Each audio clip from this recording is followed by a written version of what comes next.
حضرت سیدنا سلمان فارسی رضی اللہ تعالی عنہ سے مروی ہے کہ سرکار رسالت مآب صلی اللہ تعالی علیہ وآلہ وصحابہ وسلم ایک قریب المرگ انصاری شخص کی بیمار پرسی کو تشریف لے گئے اور اس سے ارشاد فرمایا، کیا محسوس کرتے ہو؟ اس نے عرض کی، اچھائی پاتا ہوں اور میرے پاس دو فرشتے جلوہ گر ہوئے ہیں، ایک سفید دوسرا سیاہ۔ دریافت فرمایا، تمہارے قریب کون سا فرشتہ ہے؟ عرض کی، سیاہ فرشتہ۔ ارشاد فرمایا، بھلائی کم اور برائی زیادہ ہے۔ اس نے عرض کی، یا رسول اللہ صلی اللہ تعالی علیہ وآلہ وسلم، مجھے اپنی رحمت بھری دعا سے نفع عطا فرمائیے۔ آپ نے یہ کلمات پڑھے، پھر دریافت فرمایا، اب کیا دیکھتے ہو؟ عرض کی، یا رسول اللہ صلی اللہ تعالی علیہ وآلہ وسلم، میرے ماں باپ آپ پر قربان، میں دیکھ رہا ہوں کہ بھلائی بڑھ رہی ہے اور برائی کم ہوتی جا رہی ہے اور میرے قریب سے سیاہ فرشتہ دور چلا گیا ہے۔ ارشاد فرمایا، نزاع کے وقت اس دعا کو پڑھنے سے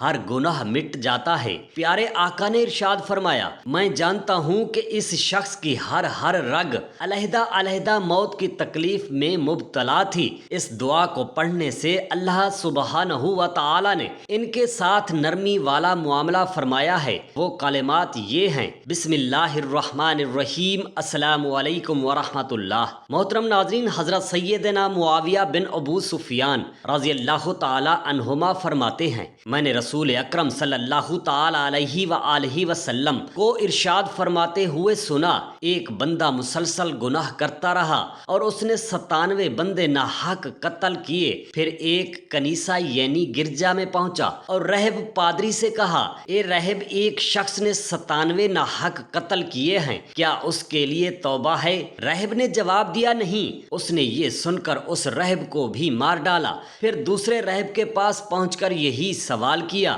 تو اس نے بھی کہا، توبہ قبول نہیں ہوگی۔ یہ سن کر اس نے اسے بھی قتل کر ڈالا۔ پھر تیسرے رہب کے پاس آیا تو وہاں بھی یہی معاملہ ہوا۔ پھر ایک اور کے پاس آیا اور کہا، ایک شخص نے ہر برائی کی ہے اور 100 ناحق قتل کیے ہیں، کیا اس کے لیے توبہ کی گنجائش ہے؟ اس نے کہا، با خدا، اگر میں یہ کہوں کہ خدا اپنے بندے کی توبہ قبول نہیں کرتا تو یہ جھوٹ ہوگا۔ یہاں ایک عبادت گزاروں کی بستی ہے، تم وہاں چلے جاؤ اور ان کے ساتھ رہ کر خدا تعالی کی عبادت کرو۔ چنانچہ وہ شخص سچی توبہ کے ارادے سے اس بستی کی طرف چلا تو اللہ تعالی نے فرشتے حضرت عزرائیل علیہ السلام کو بھیجا، جس نے راستے میں اس کی روح قبض کر لی۔ وہاں رحمت اور عذاب کے فرشتے پہنچ گئے اور اسے لے جانے میں اختلاف ہو گیا۔ چنانچہ اللہ تعالی نے ایک فرشتہ کو منصف بنا کر بھیجا تو اس نے آ کر کہا، یہ شخص جن لوگوں کی بستی کے قریب ہوگا انہی میں سے ہوگا۔ جب دونوں بستیوں کا فاصلہ ناپا گیا تو وہ ایک پورے کی مقدار عبادت گزاروں کی بستی سے زیادہ قریب پایا گیا، لہذا اس کی مغفرت کر دی گئی۔ حضرت سیدنا ابو ہریرہ رضی اللہ تعالی عنہ بیان کرتے ہیں کہ ہم اپنے کسی مریض کے ارد گرد بیٹھے ہوئے تھے کہ اس کا انتقال ہو گیا۔ ہم نے اس کی آنکھیں بند کر کے اس پر کپڑا ڈال دیا اور ایک شخص کو کفن، خوشبو اور چارپائی لانے بھیج دیا۔ جب ہم اسے غسل دینے لگے تو وہ حرکت کرنے لگا۔ ہم نے تعجب سے کہا، سبحان اللہ، ہم تو سمجھے تم مر گئے ہو۔ اس نے کہا، ہاں، میں مر گیا تھا اور ایک خوبصورت شخص نے مجھے قبر میں رکھ کر کاغذوں سے ڈھک بھی دیا، مگر اچانک ایک بدبودار کالی عورت آئی اور اس نے اس بزرگ بندے کے سامنے میرے گناہ گنوانے شروع کر دیے۔ خدا تعالی کی قسم، مجھے اس سے بڑی حیا آئی۔ میں نے اسے کہا، تجھے اللہ سبحانہ و تعالی کا واسطہ میرا پیچھا چھوڑ دے اور ایسا مت کہے۔ وہ بولی، چل ہم مقدمہ لڑتے ہیں۔ چنانچہ میں ایک کشادہ جگہ گیا جہاں ایک طرف چاندی کا چبوترا تھا اور ایک کنارے پر مسجد بنی ہوئی تھی اور ایک شخص اس میں کھڑا نماز پڑھ رہا تھا۔ اس نے سورت تلاوت کی تو اسے ایک جگہ شبہ لگا۔ میں نے لقمہ دیا تو وہ کہنے لگا، کیا تمہیں تمہیں یہ صورت یاد ہے؟ میں نے کہا جی ہاں۔ اس نے کہا یہ تو بڑی نعمتوں والی صورت ہے، اور قریب سے ایک تکیہ اٹھایا اور اس میں سے ایک صحیفہ نکال کر اسے دیکھنے لگا۔ اتنے میں وہ کالی عورت بھاگتی ہوئی آئی اور کہنے لگی اس نے یہ گناہ کیا، وہ گناہ کیا۔ اس کی بات سن کر خوبصورت چہرے والے شخص نے میری نیکیاں گنوانا شروع کر دیں، تو یہ سن کر نماز پڑھنے والے آدمی نے کہا یہ شخص تھا تو گنہگار، مگر خدا تعالی نے اسے معاف کر دیا، اس کی موت کا وقت پیر کا دن ہے۔ یہ ساری بات بتا کر اس شخص نے ہمیں کہا اگر میں پیر کو مروں تو سمجھ لینا جو کچھ میں نے دیکھا حق ہے، اور اگر ایسا نہ ہو تو یہ درد و کرب کی وجہ سے میرا ہذیان ہے۔ پھر جب پیر کا دن آیا تو وہ بالکل صحت مند ہو گیا، مگر جو ہی دن ڈھلنے لگا وہ وفات پا گیا۔ حضرت عبداللہ بن عباس رضی اللہ تعالی عنہ روایت کرتے ہیں کہ سرکار نامدار مدینے کے تاجدار صلی اللہ تعالی علیہ وآلہ وسلم نے ارشاد فرمایا کوئی شخص جنت یا دوزخ میں اپنا مقام دیکھے بغیر دنیا سے رخصت نہیں ہوتا۔ پھر ارشاد فرمایا جب وہ مرنے کے قریب ہوتا ہے تو فرشتوں کی دو صفیں کھڑی ہو جاتی ہیں جن کے چہرے سورج کی طرح چمکتے دمکتے ہیں، صرف وہی شخص انہیں دیکھ رہا ہوتا ہے،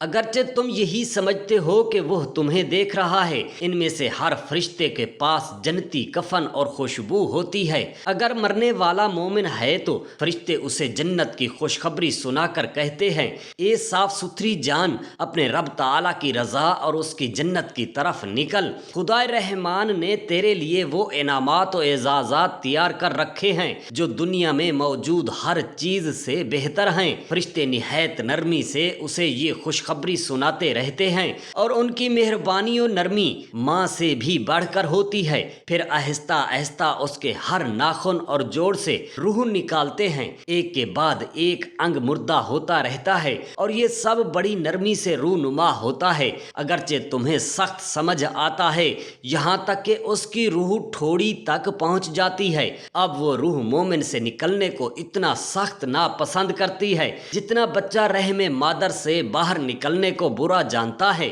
فرشتے اس کی روح لینے کو ایک دوسرے سے آگے بڑھتے ہیں، بلا آخر حضرت ملک الموت علیہ السلام اسے لے لیتے ہیں۔ پھر آپ صلی اللہ تعالی علیہ وآلہ وسلم نے یہ آیت مقدسہ تلاوت فرمائی۔ ترجمہ تم فرماؤ تمہیں وفات دیتا ہے موت کا فرشتہ جو تم پر مقرر ہے۔ پھر حضرت ملک الموت علیہ السلام اسے سفید کپڑوں میں لے کر اپنی گود میں اس قدر پیار سے دباتے ہیں کہ ماں بھی اپنے بچے کو اتنے پیار سے نہیں دباتی۔ پھر اس سے مشک سے بہتر خوشبو نکلتی ہے جسے فرشتے سونگھتے اور یوں خوشخبری دیتے ہیں اے خوشبودار پاکیزہ روح خوش آمدید، اے اللہ تعالیٰ اس روح پر اور اس جسم پر جس سے یہ نکلی ہے رحمت فرما۔ پھر اسے لے کر آسمان کی طرف بلند ہوتے ہیں۔ ہوا میں اللہ تعالیٰ کی ایسی مخلوق ہے جن کی تعداد وہی جانتا ہے، اس روح سے مشک سے بہتر خوشبو پھیلتی ہے تو وہ اس کو سونگھتے ہیں اور اسے خوشخبری سناتے ہیں۔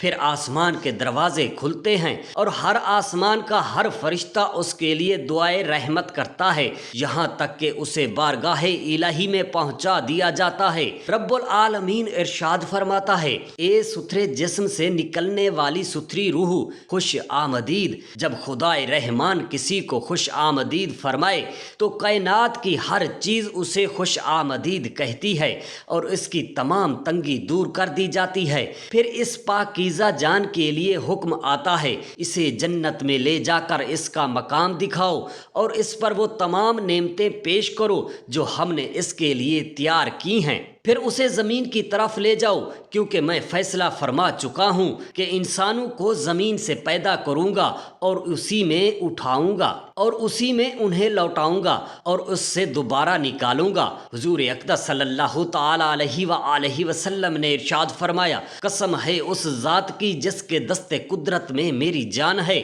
وہ روح مومن زمین کی طرف جانے کو جسم سے نکلنے سے بھی زیادہ برا جانتی ہے اور عرض کرتی ہے کیا تم مجھے دوبارہ اسی جسم میں لوٹاؤ گے جس سے چھٹکارا پا کر آئی ہوں؟ فرشتے کہتے ہیں ہمیں اس کا حکم دیا گیا ہے، لہٰذا یہ تمہارے لیے ضروری ہے۔ چنانچہ فرشتے اسے اتنی دیر میں واپس جسم میں لے آتے ہیں جتنی دیر میں لوگ غسل و کفن سے فارغ ہوتے ہیں، پھر اسے اس کے جسم اور کفن میں داخل کر دیتے ہیں۔ جب کافر کی روح نکلتی ہے تو زمین کے فرشتے اسے مارتے ہیں یہاں تک کہ وہ آسمان کی طرف بلند ہو جاتے ہیں، اور جب آسمان تک پہنچتی ہے تو آسمانی فرشتے بھی اسے مارتے پیٹتے ہیں تو وہ زمین پر آ جاتی ہے۔ یہاں پر زمینی فرشتے مارتے ہیں تو آسمان کو چڑھتی ہے، اور وہاں سے دوبارہ مار پڑتی ہے تو سب سے نچلی زمین میں پہنچ جاتی ہے۔ حضرت سیدنا عطا خراسانی فرماتے ہیں، بنی اسرائیل کا ایک شخص 40 سال تک منصب قضا پر فائز رہا۔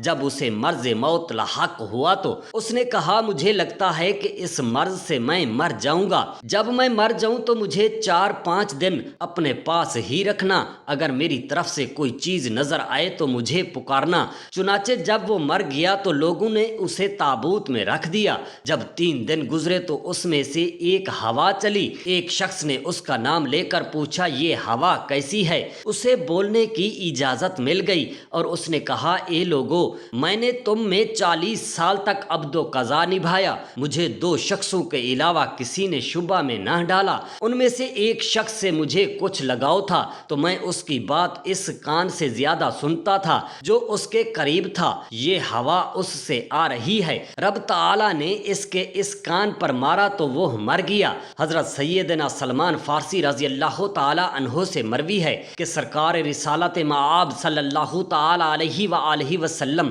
ایک قریب المرگ انصاری شخص کی بیمار پرسی کو تشریف لے گئے اور اس سے ارشاد فرمایا، کیا محسوس کرتے ہو؟ اس نے عرض کی، اچھائی پاتا ہوں، اور میرے پاس 2 فرشتے جلوہ گر ہوئے ہیں، ایک سفید دوسرا سیاہ۔ دریافت فرمایا، تمہارے قریب کون سا فرشتہ ہے؟ عرض کی، سیاہ فرشتہ۔ ارشاد فرمایا، بھلائی کم اور برائی زیادہ ہے۔ اس نے عرض کی، یا رسول اللہ صلی اللہ تعالی علیہ وآلہ وسلم، مجھے اپنی رحمت بھری دعا سے نفع عطا فرمائیے۔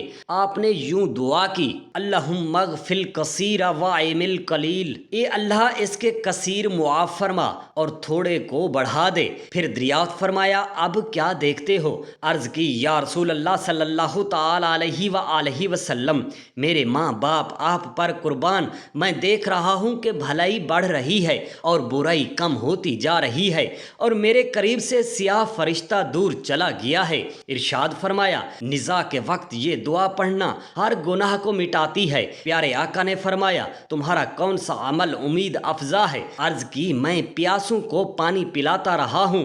ارشاد فرمایا، میں جانتا ہوں یہ عمل بہت نفع بخش ہے کہ اس شخص کی ہر رگ علیحدہ علیحدہ موت کی تکلیف میں مبتلا تھی۔ اس دعا کو پڑھنے سے اللہ سبحانہ و تعالی نے ان کے ساتھ نرمی والا معاملہ فرمایا ہے۔ حضرت سیدنا ابو ہریرہ رضی اللہ تعالی عنہ بیان کرتے ہیں، ہم سرکار دو جہاں صلی اللہ تعالی علیہ وآلہ وسلم کے ساتھ ایک جنازے میں شریک ہوئے تو آپ قبر کے پاس بیٹھ گئے اور ارشاد فرمایا، قبر روزانہ پکارتی ہے، اے ابن آدم، تو نے مجھے کیسے بھلا دیا؟ کیا تو نہیں جانتا میں اجنبیت و وحشت کا گھر ہوں، کیڑے مکوڑوں کا گھر ہوں، تنگی کا گھر ہوں، مگر جس کے لیے اللہ سبحانہ و تعالی مجھے وسیع کر دے۔ پھر ارشاد فرمایا، قبر جنت کے باغوں میں سے ایک باغ ہے یا جہنم کے گڑھوں میں سے ایک گڑھا۔ حضرت سیدنا انس بن مالک رضی اللہ تعالی عنہ سے مروی ہے کہ اللہ تعالیٰ کے محبوب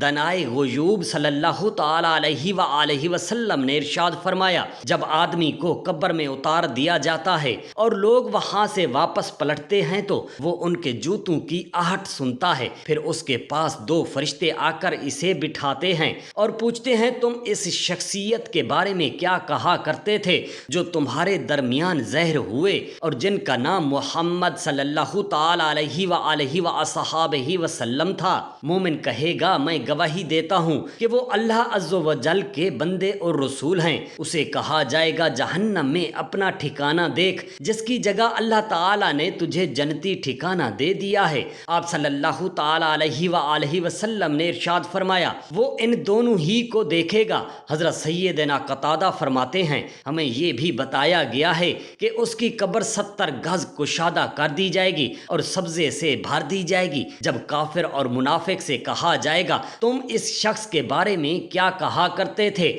وہ کہے گا میں نہیں جانتا، میں لوگوں کو جو کہتے سنتا تھا وہی کہتا تھا۔ اس سے کہا جائے گا تجھے تو کچھ بھی خبر نہیں۔ پھر اسے لوہے کے ہتھوڑے کی ایک ضرب لگائی جائے گی تو وہ ایسی چیخ مارے گا جسے انسان و جن کے سوا ساری مخلوق سنے گی۔ اللہ تعالیٰ سے ہاتھ جوڑ کر گریہ وزاری کر کے دعا کرتے ہیں میرے تمام مسلمان بہن بھائیوں کے ساتھ اللہ تعالیٰ نرمی والا معاملہ فرمائے، آمین یا رب العالمین، جزاک اللہ خیرن کثیرا۔